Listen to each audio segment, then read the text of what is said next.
Why? Bakit napaka-effective ng no contact para ma-win back mo or maibalik ang ex mo?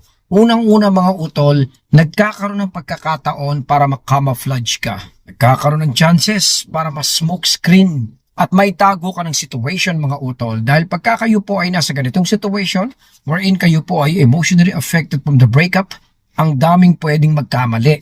Prone tayo mga utol sa mga tinatawag na takot at panic.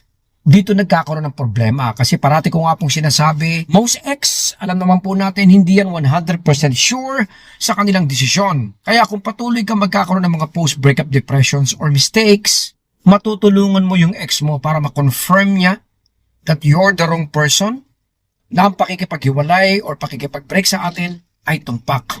No contact will definitely help you mga utol dahil ito yung magiging pagkakataon mo para effectively kayo po ay lumayo muna sa kanya nang hindi niya makita yung mga weaknesses or mga pagkakamali na pwede mong gawin mula sa kahinaan mo. Nagiging opportunity din siya mga utol para magkaroon nga po ng clarity, para medyo bumaba yung tension at makapag-isip ng both, especially yung ex mo mga utol, ng matino.